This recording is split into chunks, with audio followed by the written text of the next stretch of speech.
and welcome to North Carolina A&T State University. We're celebrating 80 years of graduate education. And without further ado, I would like to introduce your first speaker, Dr. C. Dean Campbell.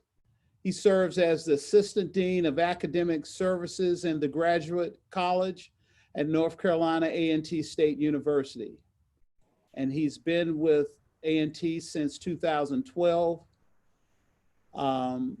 He participates in leadership and management of the unit with a focus on developing strategic direction and managing the implementation of admission and enrollment activities to meet strategic services provided to students throughout their matriculation.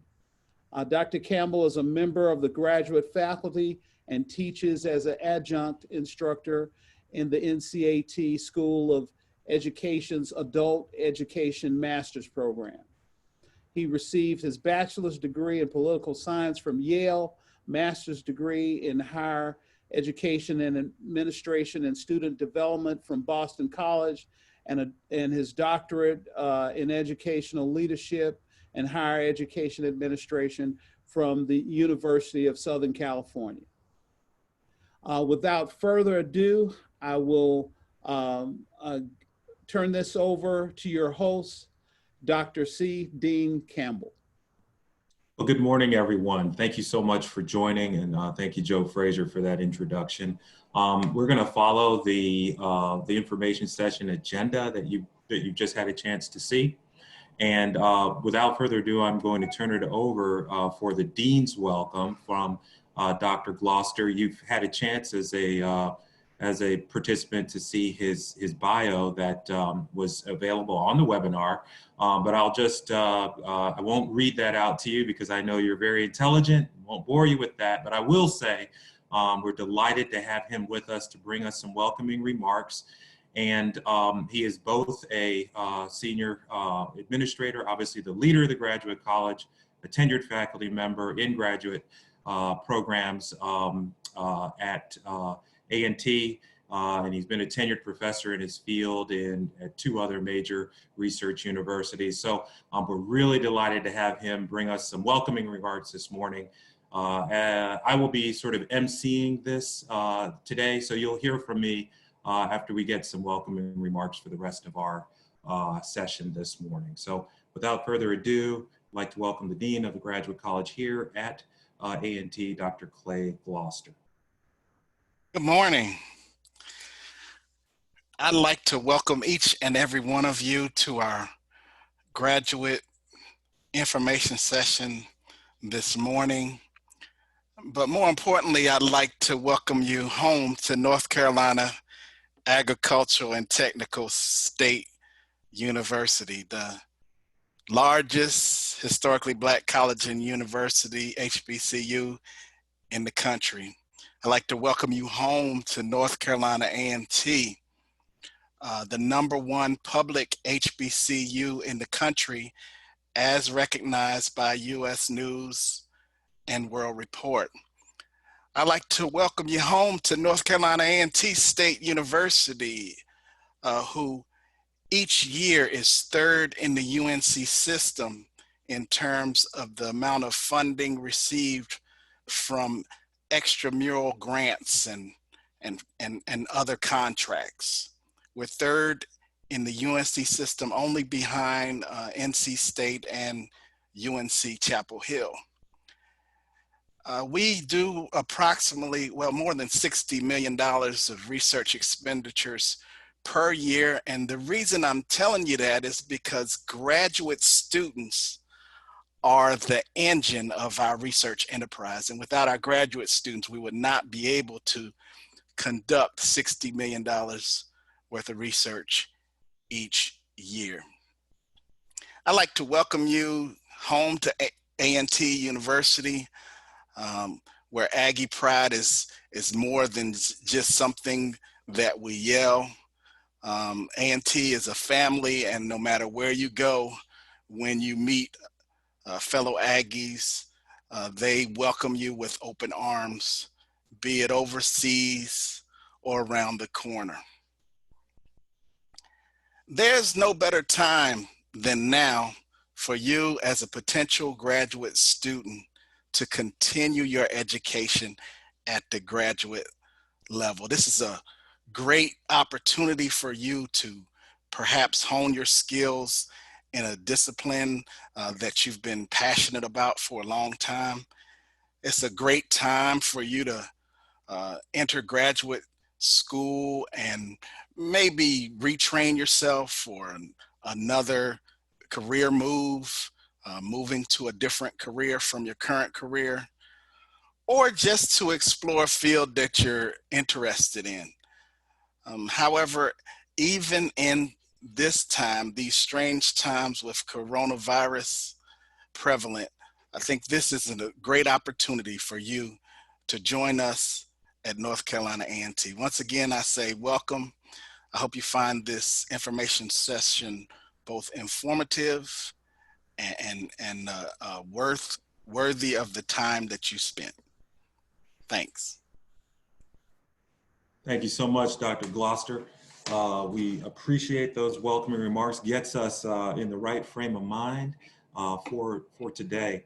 I'm going to go ahead and try to share my screen so I can provide you with a little bit of a roadmap for how the rest of the session will work.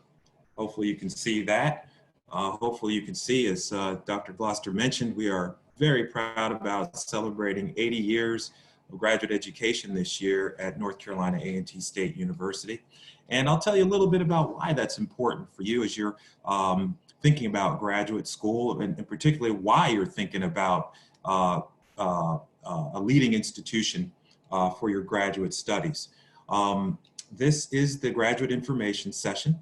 And as you saw a little bit earlier on the agenda, we've had some welcoming remarks. We'll move into some information about strategies, information about successfully applying to graduate school, because we want you to be successful in that area.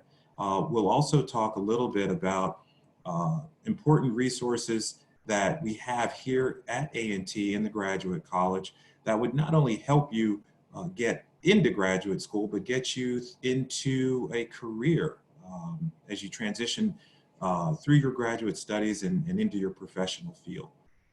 And then at the half-hour mark, we'd like to provide ample opportunity for question and answer for you as a participant before we conclude. So with that, we'll just, again, if we can remind you for any questions that you might have to maybe defer those until the end of the half hour, around 12:30, we'll try to transition right into Q&A at that time. We've got with us during that session both graduate college representatives as well as a few faculty from graduate programs that are available to meet with you and to answer any questions that you have.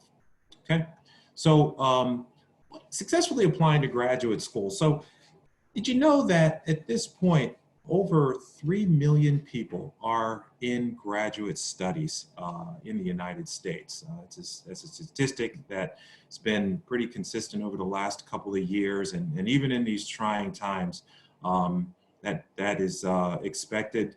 You know, usually when unfortunately the economy sort of takes a hit, in the past, graduate study has been something that individuals look to try to retool and prepare for professional pursuits going forward. So we'd like to put you as best we can and equip you with some strategies and information for being successful in graduate school.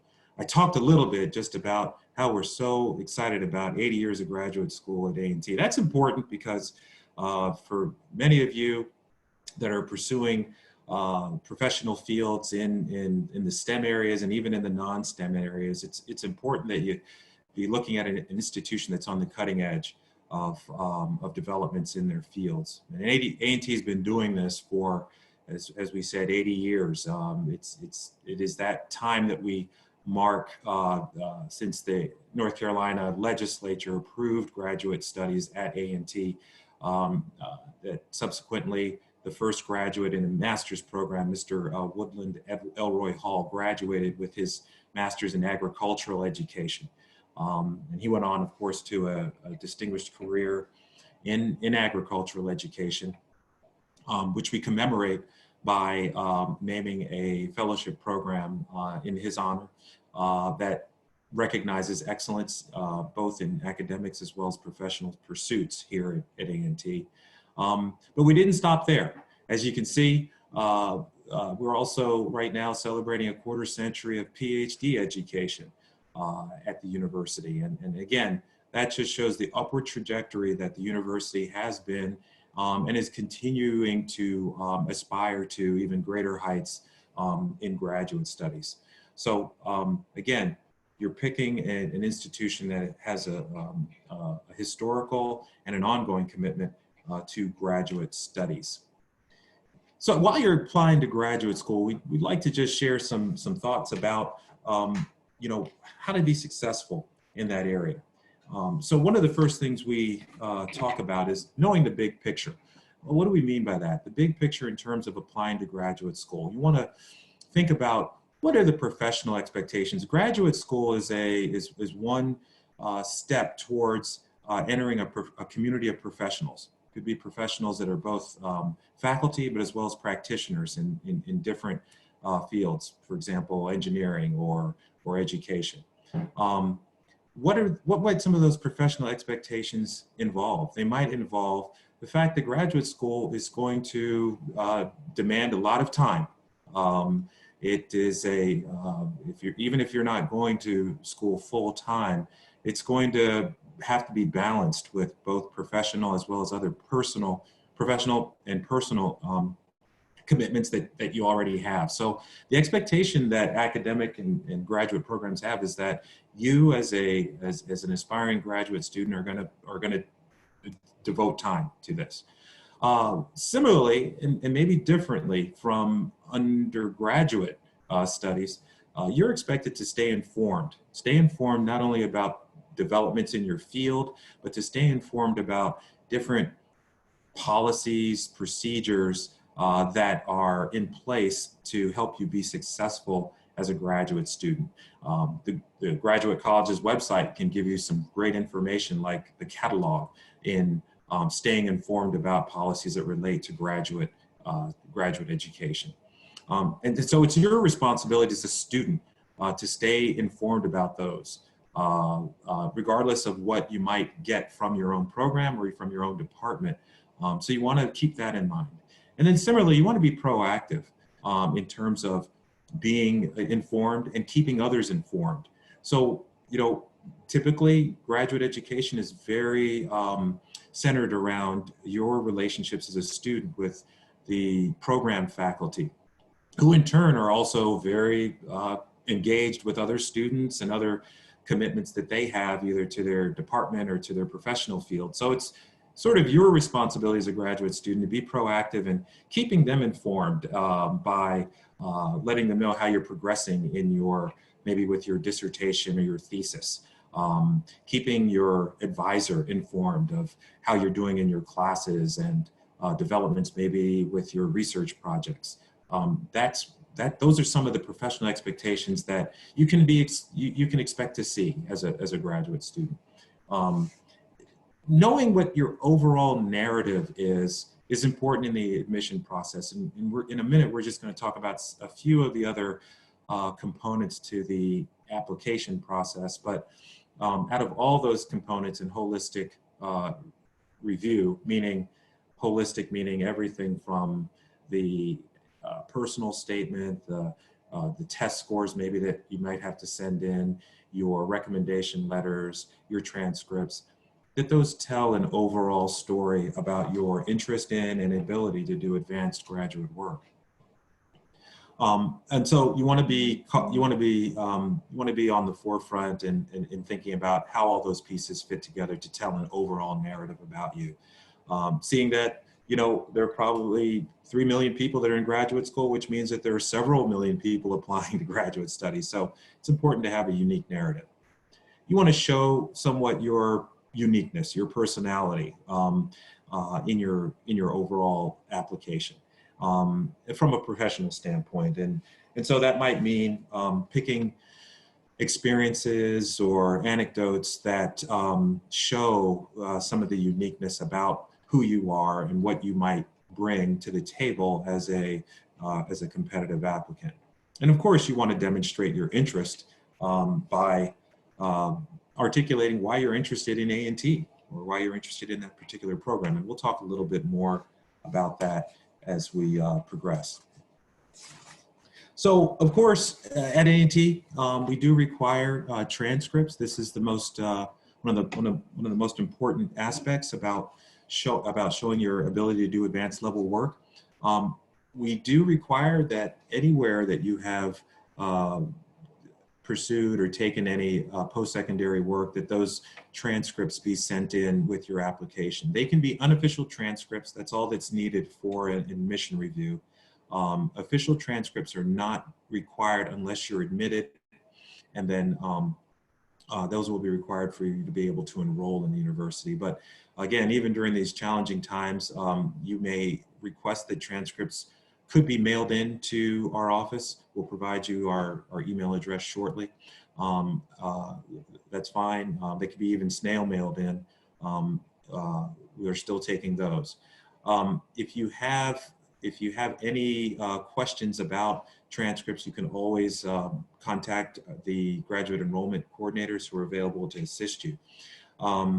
International applicants, of course, at this time, we're monitoring the situation carefully, but we do require transcript evaluations from either World Education Services or education credential evaluators for a admission review. Another requirement for, what we call holistic admission is either your personal statement or statement of purpose. And what we strongly sort of advise or provide information and strategies on is focusing specifically on your professional or academic accomplishments in this document. Generally, it's a two-page piece that you're preparing. That overall is going to show both your ability to do advanced academic and professional work, advanced research, and draws on specific examples that you may have had, maybe from your undergraduate or even master's program work that you're bringing before you apply to A&T.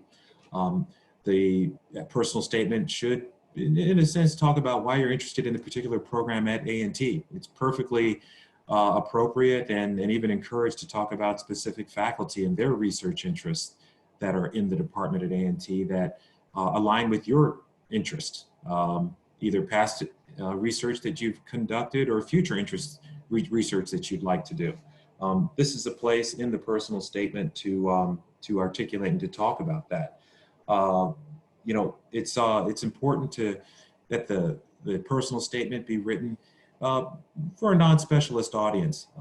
Important that you be able to not overuse any technical or unusual jargon, so that the faculty or the readers of this, which are generally faculty, can get a pretty clear idea of what you're interested in, what your interests are, and why you're interested in A&T. And then, of course, it's always important to follow directions. If the program has specific requirements in the personal statement or essay, you want to be able to address those. And again, that information is available on the Graduate College website for any program-specific requirements for the personal statement. Recommendation letters are also required with an application to graduate admission. So we recommend that you choose your recommenders well, and choose recommenders who also know you very well. It's a good idea to ask to meet with potential recommenders in advance, to share with them maybe a copy of your resume or your CV, and to just discuss what your particular academic and career interests are, and why you think going to graduate school and going to A&T would be helpful to helping you meet those goals. When you do this, when you meet with your recommenders, it's a great time to be able to determine if they're going to be able to provide you a strong recommendation letter. And you know, strong meaning that they're able to really advocate for you based on the skills that they've observed you and the work that you've done with them. And you want to give enough advance notice. You know, generally 4 to 6 weeks advance notice is a good amount of time to give recommenders that will provide that endorsement for you. And then if you're admitted, it's always a good idea to thank your recommenders in closing the loop. So just a few insights and few you know, recommendations on how to do a competitive application with the personal statement in obtaining your recommendation letters and then getting your transcripts into the graduate college. So that we can talk more about this during the Q&A, but before we go any further into the holistic review pieces of admission, we'll talk a little bit about the question of why or how to pay for graduate school. Is there enough? There's never enough money. And so we recognize that at A&T. And so we want to talk a little bit just about financial resources for grad students. As this slide shows, A&T is committed to supporting graduate students and outstanding graduate students in pursuit of their work as graduate school. We'll talk a little bit about finding graduate support both inside the university and outside the university in 2 forms, a fellowship and an assistantship. This slide, as it shows, just gives a definition of what a fellowship is. It's a financial award granted to scholars, graduate students, to support them in support of their research. And you'll see here that there are several graduate college fellowships that are available. The Chancellor's Distinguished Fellows Program is, of course, the most competitive and selective, but there are some others that are listed here. An assistantship, on the other hand, is a part-time paid work experience for graduate students in their field of study. And it gives graduate students a chance to expand their skills or their disciplinary knowledge under the supervision of a faculty member. These are awarded on a competitive basis, just like fellowships.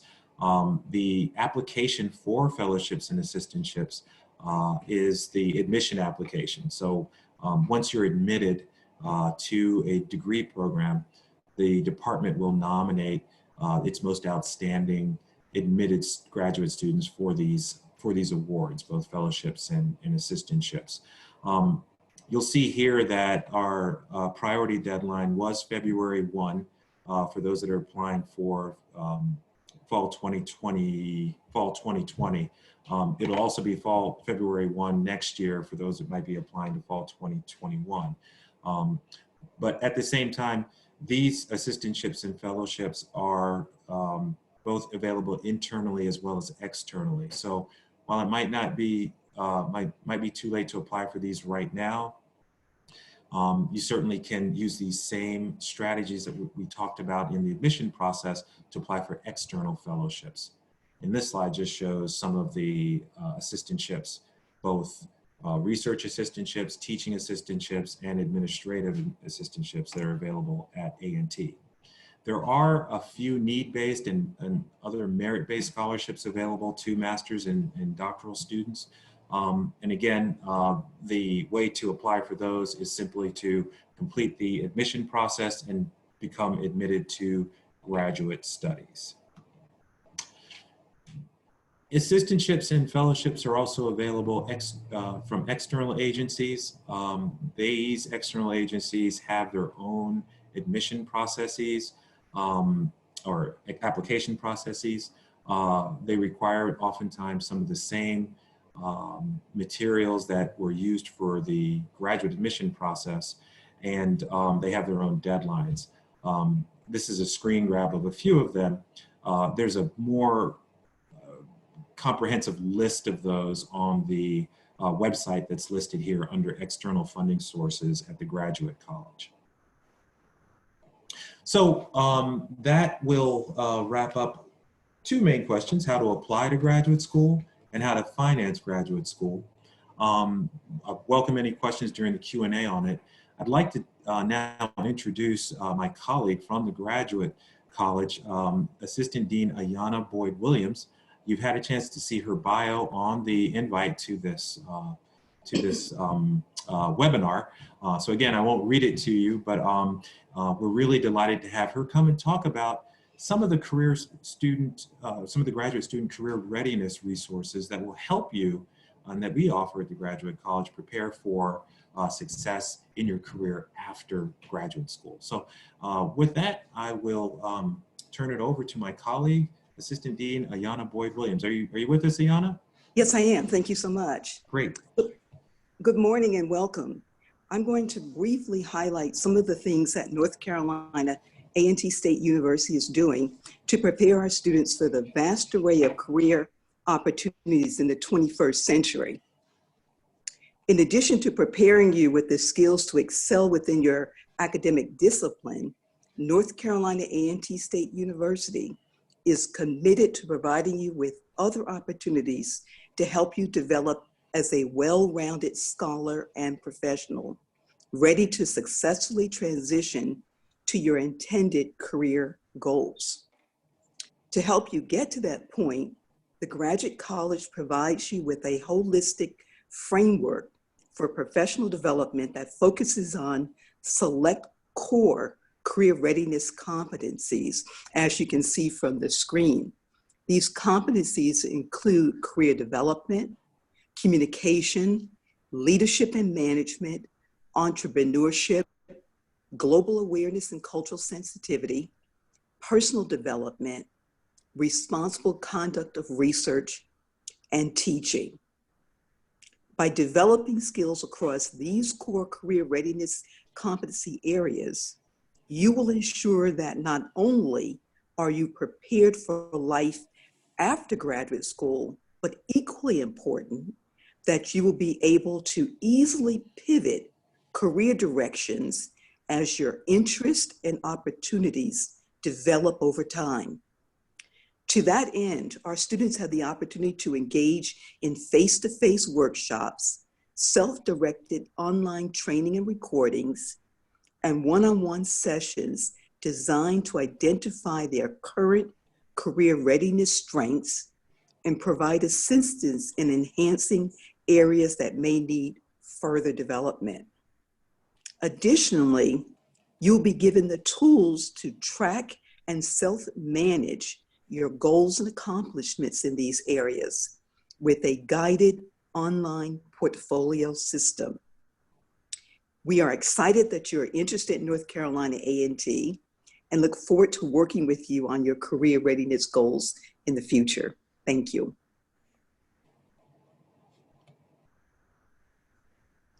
Okay, I'm gonna try to. Okay, great. Thank you so much, Assistant Dean Boyd-Williams. We have come to the place in our session, and we again thank you so much for your interest in A&T, where we can take some questions and answers. As I mentioned, we have colleagues from the Graduate College available to respond to some questions, and we also have some faculty from various programs here at the university that will be available to answer any questions. So, Joe Frazier, how do we want to handle this? We've got some I see typing in. Yes, we have some questions, and some of the great staff from the Graduate College have answered some of those questions, but there are a few that open questions that you can address. And and I will try to address those questions generally. We have a student that sent in his application, and with he received back his review, and his review of his transcript said that North Carolina A&T requires a WES or ECE, course by course evaluation. And the problem with that is these groups have suspended their regular activities due to the current, world situation. And where he is, where this person is, the universities have also suspended activities. So what should he do in lieu of not being able to get those two pieces that A&T has asked of him? Well, we're monitoring that very closely. We realize these are challenging times. Right now, we are we're asking applicants to continue to check daily with the WES and ECE websites, as they are also monitoring this very closely and carefully also for any updates and changes that they make. The issue is it turns out is the ability for those agencies to authenticate the transcripts as official is usually by the university sending WES or ECE their transcripts. And obviously, because some of the universities are closed, that can't be done. So we've been talking to both WES and ECE about whether they might be able to review unofficial transcripts. I know at least one of them is looking at that. They don't have anything official yet. So we're sort of at the same place that the applicant is. We're trying to be as nimble, as flexible as we can be. So in the meantime, we just encourage applicants to keep checking with those websites, with WES and ECE, and to check ours as well too. As soon as we hear something that we can use to help applicants, we will communicate directly with our applicants. Okay, thank you for that answer. Another question along a similar vein: a student who has already been accepted provisionally, but their undergraduate end date slightly overlaps with the start of graduate studies. What should that person do? I've got other colleagues on this call, so I don't want to usurp all of the answer time. Are any of my colleagues from the graduate college? I think that's one we can. That's a common question.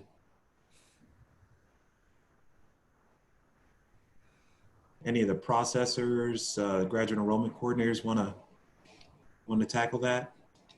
Give a second if they want to hit their unmute button.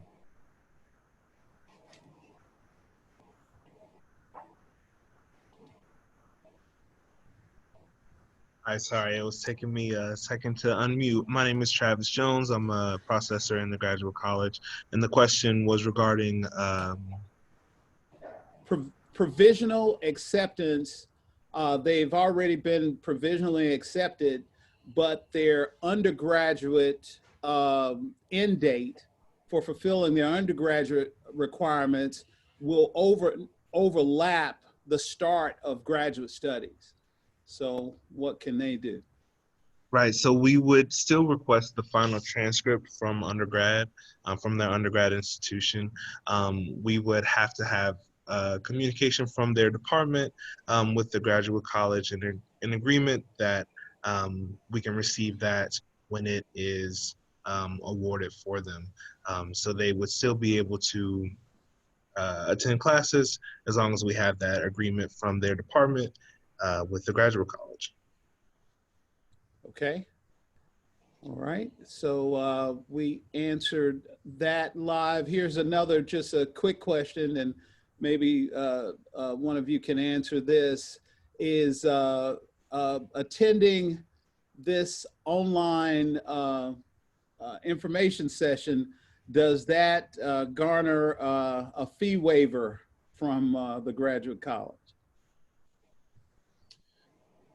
Well, attendance to the session, we greatly appreciate it. Fee waivers we do offer already to applicants who maybe have participated in certain undergraduate research programs. For example, if you're a McNair Scholar or if you're a Gates Millennium Scholar, we have a few science, technology, and engineering associations that offer membership to various individuals. And those are listed on our website, and we're always glad to take those applicants and to look at the, we even have the instructions on how to request the fee waiver if you qualify for one of those. So yeah, I would just encourage, looking at our website at those different categories of applicants that we do offer fee waivers to.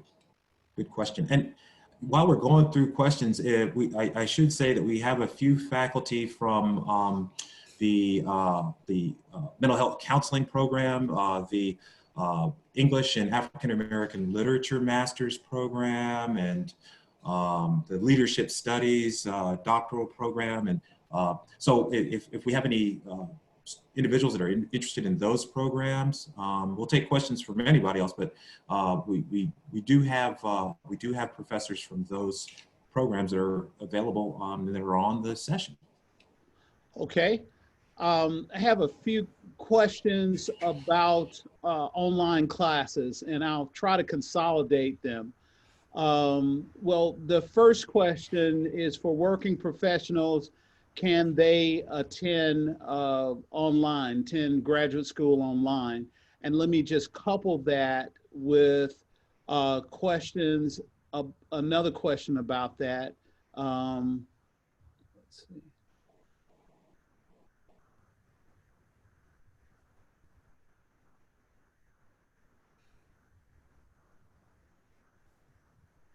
Okay, and it's about the online. Well, I tell you what, go ahead and answer that question. So a couple questions are similar. It's basically, can we attend classes online? And will we, even for working professionals or for people who are just starting, are all the classes offered online? And can they attend graduate school online?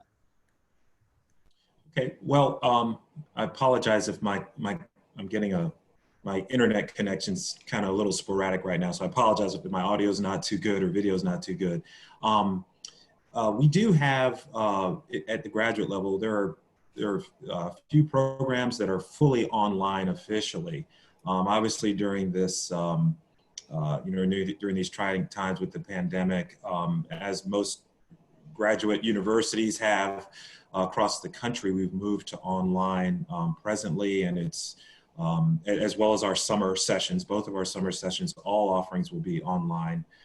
The fall, that has not been determined yet by the university yet, so that's sort of a wait and see. But we do have on our call a faculty member from one of our approved online programs, the PhD program in leadership studies. I don't know, Dr. Gathers-Watley, are you there?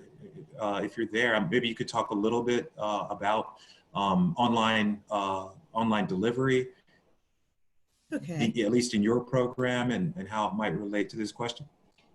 Okay, hello. I'm Dr. Crystal Gathers-Watley in Leadership Studies. Are you able to hear me okay? Perfectly. Yeah. Okay. We have the Leadership Studies doctoral program, and we do have students that come into the online program as well as our face-to-face program. So we are offering the same courses that we have face-to-face online. Right now, we have, those two different areas going at the same time simultaneously. And we work very extensively with our students for them to get the same quality of education, both in the online environment as well as the face-to-face environment. Did I answer that question for you? I think you did. Okay. Thank you. Okay. Let's jump into another question. And we have a couple with multi-part questions, so maybe handling a couple of these big questions with multi-level questions. One person said they applied before the priority deadline in order to be considered for funding. But a letter from the department chair indicates that funding is not guaranteed and can only be confirmed at the beginning of the semester. And so in light of that, they're asking, one, and you can answer each one of these separately, but question part one is, do you advise that they go ahead and process the traveling documents and report to NCA&T with that question still open about funding? So if I understand the question, is it about travel? Is this an individual who is coming from outside the country? Or is it a? Yes, it's from outside of the country. And what they're wondering if, especially with the funding not being guaranteed, should they process traveling documents and report to A&T? Got it. Okay. So I might ask Dr. Gloucester if he's still on the call. He might be able to speak to some work we're doing with international admissions right now, how we can, maybe best communicate some, if we can give any guidance to individuals who may have been admitted already coming from outside the country. Right? Are you still there, Dr. Gloucester? Yes, I'm here. And Dr. Gloucester, would you like me to give you all the questions first and then go over them one at a time so you'll have context? I'd rather just answer the first one and then give me the next one. Okay. We'll continue there. With respect to offer letters, all our offer letters have just the standard language in them that says, funding is contingent upon availability the first day of the semester. That's just a line that we put in all our documents in case something out of the norm happens. But we expect that when we make an offer to a student, that those funds are available for the students when they arrive. With respect to international students, right now, all of the embassies are closed and we don't know when they will open. And when they do open, there may be a backlog of students who are applying for their visas to enter the US. So we are currently working with our upper administration to identify an option for international students. What we're discussing, not official yet, unofficially, is that like our colleague institutions in the UNC system, we might offer that international students are able to begin their matriculation at the institution in an online environment, and then hopefully they'll have their visas in time to enter the country by the spring semester. So that's what we're currently working on. We have nothing official yet, but that's what some of our other sister institutions are doing at this time. Okay, and that kind of leads to the second part of the question. They say if they get to A&T and do not get funding, would they have to come back to their own country? So I think you've probably answered that part as well. Yeah, I think if they got to A&T, the funding would be there. So I don't think that's an issue. Okay, and they said since they are to pay their fees before registering for courses, would they have to wait for their department scholarship opportunities at the beginning of the semester before they could register for courses? If they're able to pay their fees ahead of time, that would be acceptable. That would allow them to register early. However, if they have some financial distress and they need to wait until they receive their financial award, then they would have to wait till the award is applied to their student account to register. Many grad students don't register until graduate student orientation, which is about a week before classes start. Okay, and finally, their question is, will the school provide any documents to use in processing their J1 student visa? We certainly have an Office of International Students, and that office handles assisting students with securing their visas.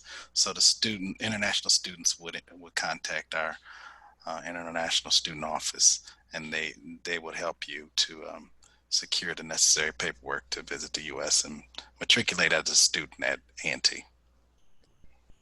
Could someone give the email address if any of these students need to follow up on these questions? Where would they email, Dr. Campbell?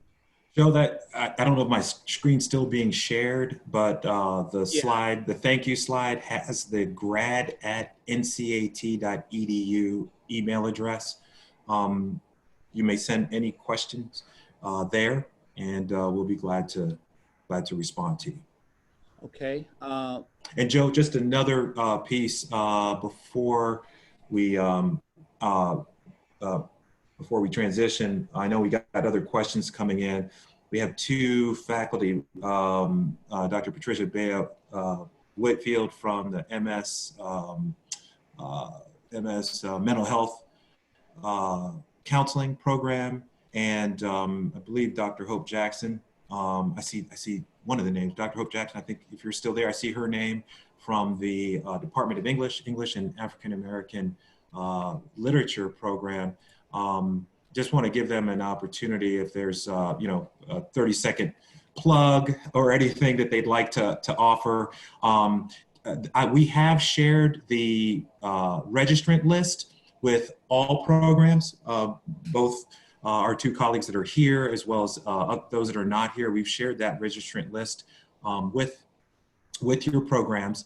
They may be reaching out to you, individually, even after this meeting, for their own Zoom meeting or an email discussion.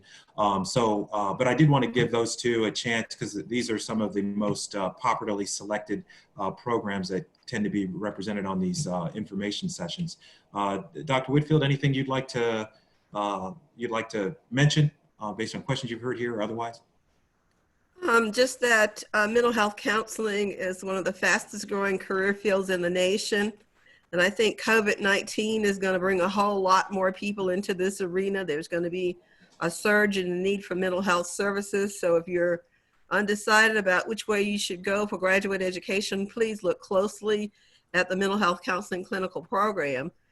We are nationally accredited by KCRAP. We're a 60-hour program as we're required to be. We're preparing people for their state licensure. And so it's a program that's very open to you as far as faculty accessibility, an awesome program. We've been around for probably about half a century. If there's anything specific I can tell you, I would be happy to. We have a curriculum that should be available to you on the web. That 60-hour curriculum, we offer several certificates as well that are 12 hours each, and you can apply those certificate hours toward your degree as electives on the degree side. So, of course, we offer the Marriage and Family Counseling Certificate. Out of the clinical program, the folks on the rehabilitation side offer the Rehabilitation Counseling and Behavioral Addiction Certificate. Both of those are 12 hours. All of those hours can apply to your degree. So at this point, for the mental health counseling clinical curriculum, you could graduate with both a degree and a certificate, which puts some extra credentialing under your belt in the employment job search. So if you have questions, I'd be happy to answer them. I just say dynamic program, open doors, bright career future. We'd love to answer your questions. Thank you so much. Dr. Jackson, are you still there? Hi, good morning. Yes, good morning. My apologies, I was trying to unmute. Many of the students who have applied to the English and African American Literature program, I invited them to this session so that they could find out more specific information from the graduate college.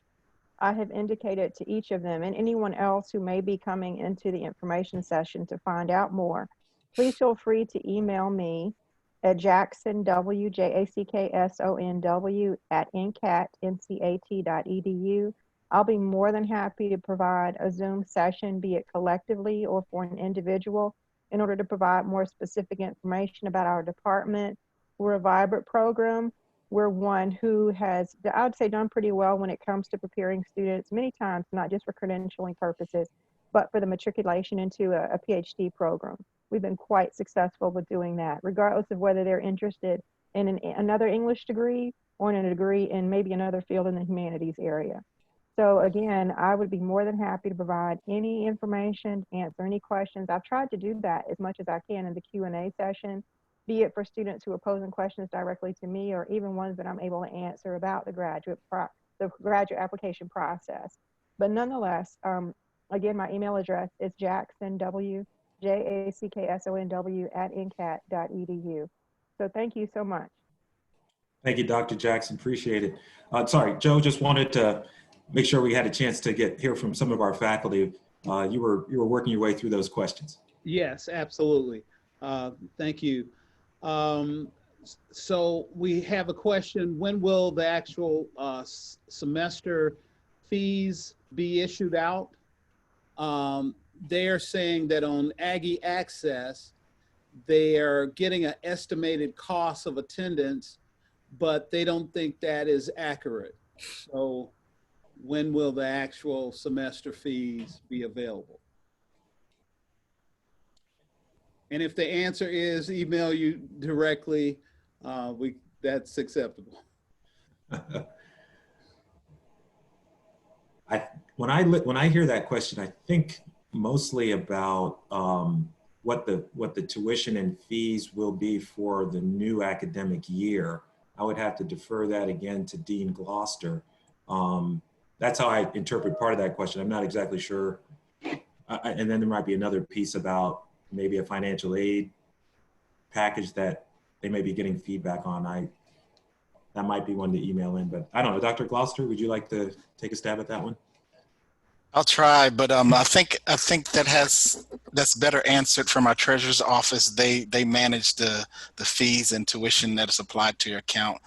So perhaps they haven't released the new fees for the new academic year yet. So I would reach out to our office and we can help you as well. So reach out directly to the treasurer's office and reach out to the graduate college, and we can help you connect with the treasurer's office to get that answer. Great.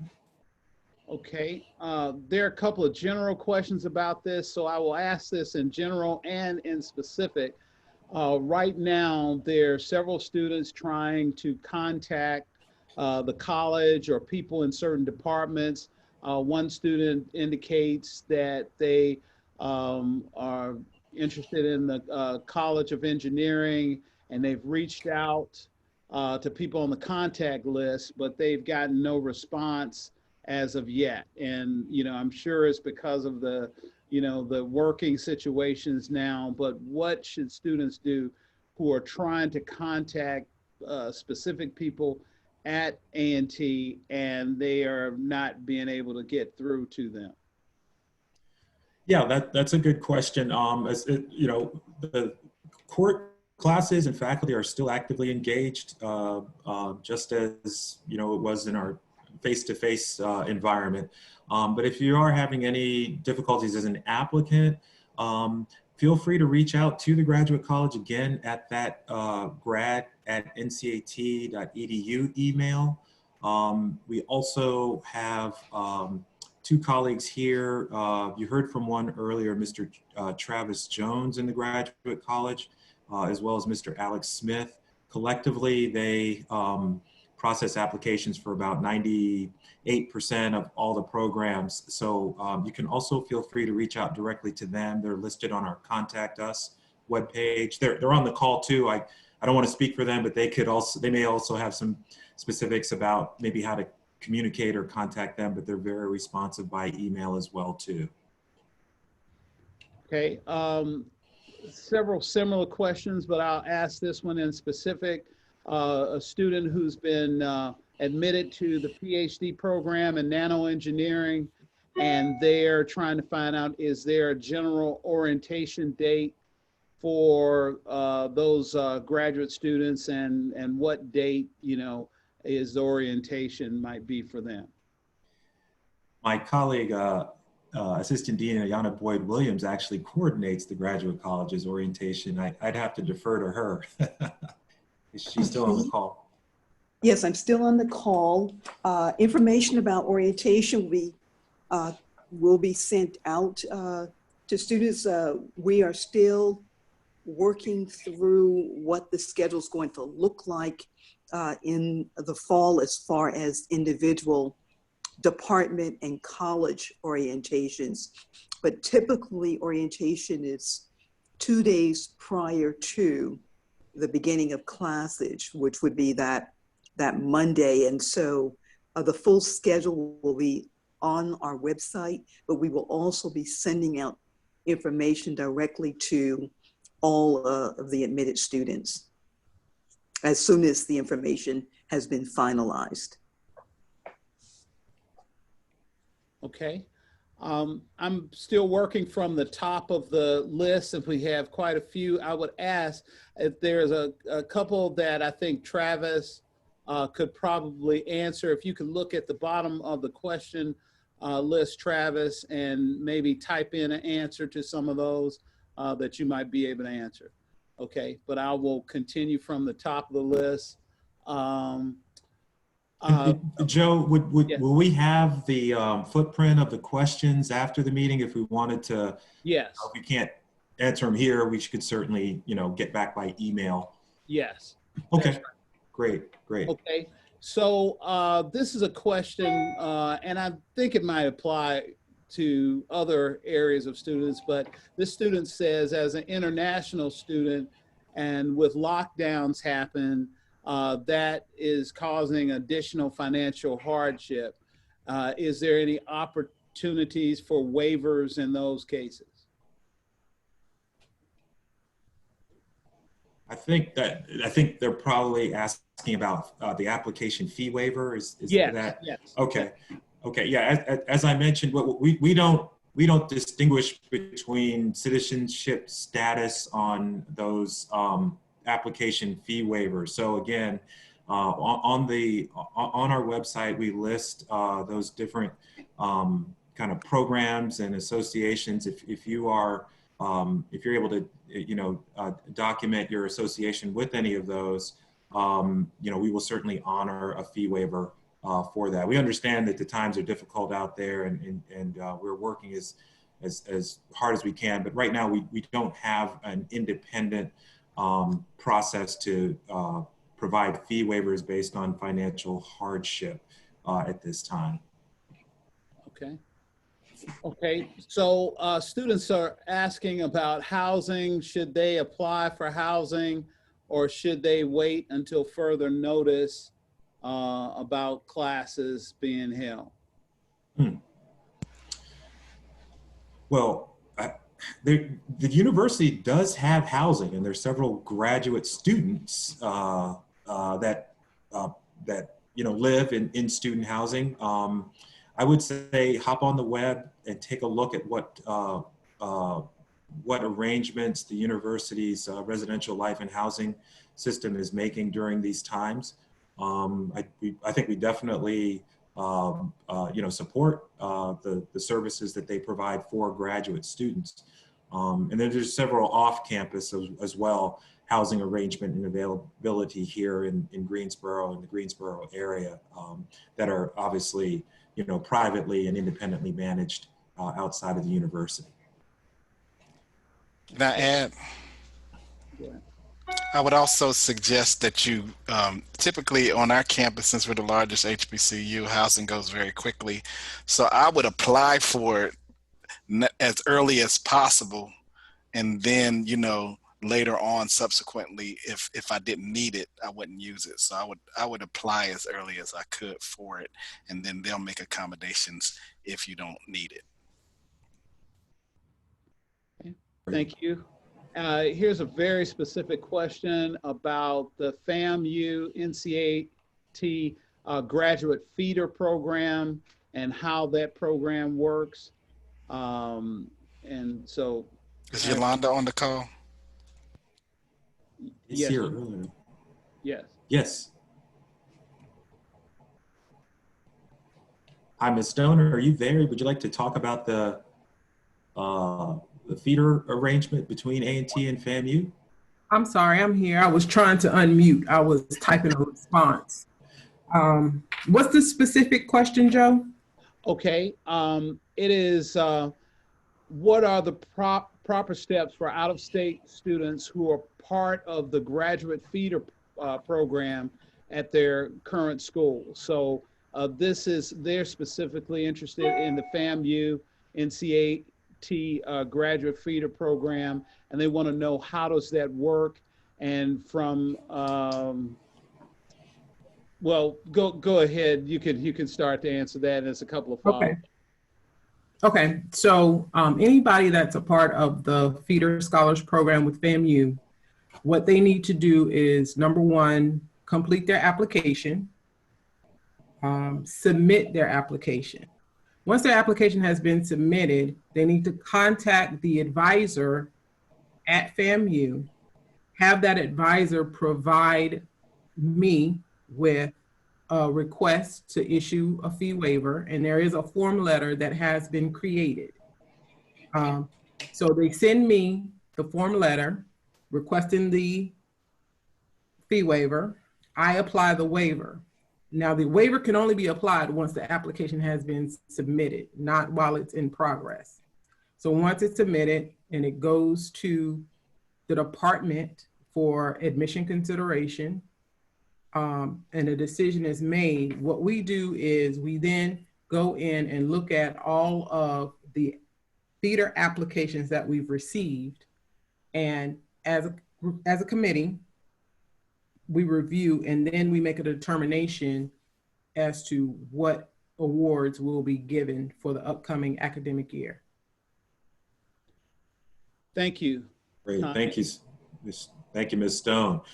Joe, I do want to honor the Sure. advertised time